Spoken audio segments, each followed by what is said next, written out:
Hey e-commerce friend, today's episode is a replay of one of our most popular episodes. And even if you listen to it the first time, I encourage you to listen to it again because it's likely your business has evolved a lot since then and there might be something that's more relevant to you right now, or you might just hear it differently. So don't go away, listen through, let's get into it.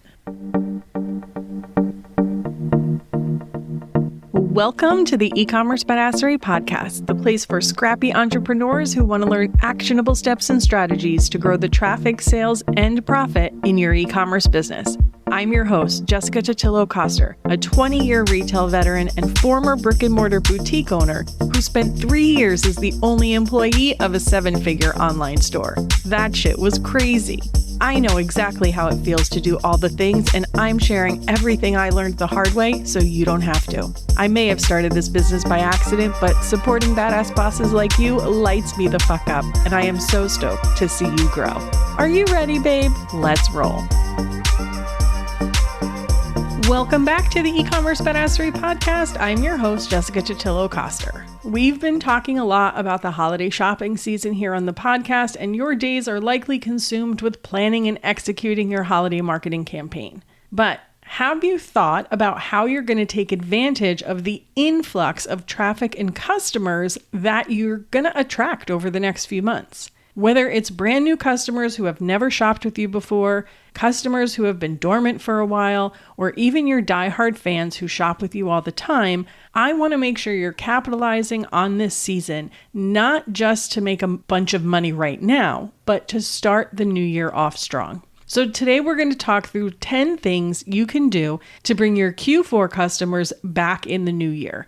Because as you hopefully know, a repeat customer is worth a whole lot more than a new one. The first step is to make a really good first impression when someone shops with you. And my favorite way to do that, you guessed it, is through email. And there's 2 flows you're going to want to create to accomplish this. One is a post-purchase thank you email. This should be text-based, so it looks like you sat down at your desk and wrote it to them.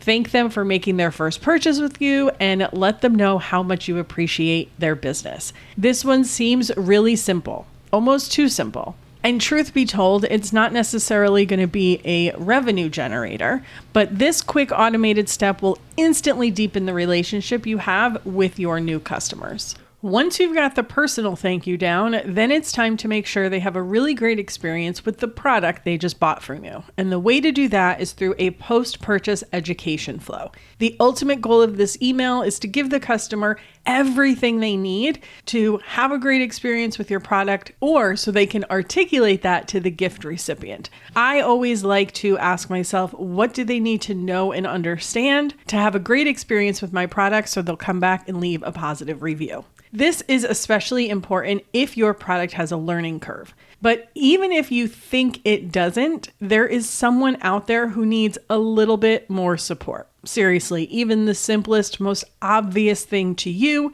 isn't obvious to everyone. Back in the day, I worked with a client who sells a razor subscription for women and shave butter. When doing the research for this post-purchase email, I started digging through her customer reviews to see what people had to say about her product. And side note, your reviews are one of the best places to figure out what people need help with. I came across this review where the customer was talking about how slippery the handle was, and she kept dropping it in the shower. One of the things that makes this particular razor superior to all the rest is that it has a metal handle, but it also has a rubbery grip. And as a customer and end user of the product, I never had any issue holding on to it. Except for that one time I didn't rinse the shave butter off of my hand before picking it up. It's kind of like when you get a cup of takeout coffee and it says caution hot on the outside of that cup. It seems obvious, right? But you have to go into this assuming your customer knows nothing. Now that you've set the stage to make a great first impression and give them a positive experience with your brand and product, let's chat about how you encourage them to return. One of my favorite ways to do this is with a bounce back offer. This is a great option for any of your biggest selling seasons, whether it's Valentine's Day, Mother's Day, Father's Day, back to school. It really doesn't matter. The idea of the bounce back is to take advantage of the increased traffic and get the offer in front of as many people as possible. And then bring them back during a slower time of the year, like January or February in the case of Q4. And if you've ever shopped at Old Navy, you've probably received super cash at least once, right? The important thing is you have to remind them when it's time to redeem because most customers are distracted and forgetful. And this can be as simple as sending an email at the beginning of the redemption period. Another way you can encourage repeat purchases from your customers all year long is to implement a rewards or loyalty program. What's great about these is you don't have to give much away. And in fact, most loyalty programs only give back about 5%. It's a small price to pay for repeat customers who spend 3 to 5 times the amount that a new customer does. This becomes a really great email marketing opportunity too, because it gives you a reason to keep in touch with your customers, such as letting them know when they've earned enough points to redeem a reward. You can also run special events around the program, like double point days. Plus, you have a lot of control over the rules of the program. So you don't have to have a bunch of unused points laying around. So you can make them expire after a certain amount of time, or if a customer hasn't earned or redeemed them in a while. And another great way to bring people back in the new year is to give them a reason to return. Whether it's a New Year, New You campaign or a Valentine's Day Love Fest, create a marketing campaign around a time and topic that makes sense for your business and make sure you include your new customers in your marketing. And this doesn't have to be a huge campaign with a wait list and all of the things that I talk about in the product launch process. It can be simple. This is just a way for you to have a conversation with your customers and spark their interest again. It gives you content for social and email, and it gives you an opportunity to highlight specific products. There's just so many fun things you can do to drum up excitement about your business when it's wrapped up in one of these mini campaigns. You'll also want to take this opportunity to gather as much data about your customers as you can, because the more personalized you can make their journey with you, the better. Whether it's through a survey, a quiz, or even just a quick manage preferences update. Find out more about this person and what they want so you can tailor your content and marketing emails to be more relevant to them. Speaking of email again, this is a great way to make product recommendations. The amazing thing about technology is we have so much data we can use to send targeted offers to our customers. Once you know what these customers are interested in and what resonates with them most, create a special cross-sell email campaign to recommend products you think they'll enjoy. Now, I don't necessarily recommend that you hyper segment your audience all the time. That can actually hurt you more than help you.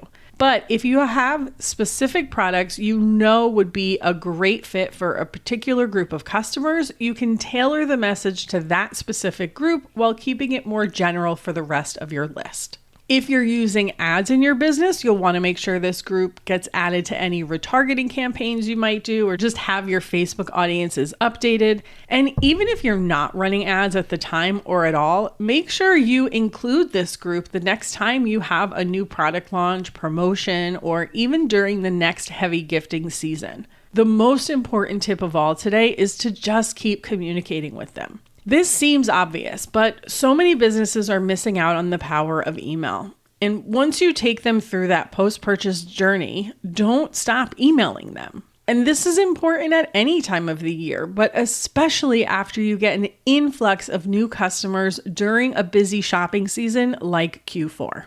Remember, sometimes marketing is just about being top of mind. So when the customer is ready for a product like yours, you are the first person they think of. And then lastly, don't count them out if they don't come back right away. It's possible this new customer isn't your ideal customer, but a loved one in their life is. So even if they don't come back and shop with you for themselves, that doesn't mean they're not going to. Hang on to their data so you can re-engage them during next year's holiday season. So there it is, 10 ways you can bring your Q4 customers back in the new year. And no, you don't have to do all of them. You know, I love to give you some variety so you can choose the ones that make the most sense for your business right now. And most of these ideas, frankly, all of them, are powerful outside of the holiday season as well. So even if you think there's one of these you can't take advantage of right now, you can implement it the next time you have an influx of new customers,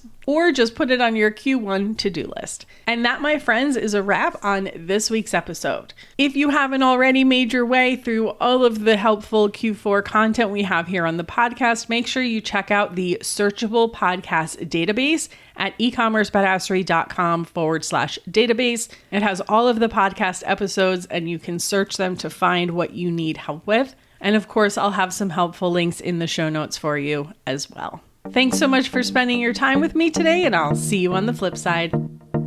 Thank you so much for listening to today's episode. If you want to learn more about growing your e-commerce business, get started with my free resource library at ecommercebadassery.com/free stuff and get an invite to the Lounge, my e-commerce marketing membership. When you're ready for one-on-one support, apply to work with me at ecommercebadassery.com/apply. Before you go, would you do me a quick favor? Leave a rating and review and tap that follow button. This pushes me up the chart so I can support more scrappy e-commerce entrepreneurs just like you. I'm on a mission to reach as many as I can, and I could really use your help. Thanks so much in advance. Until next time, e-commerce friend, stay badass.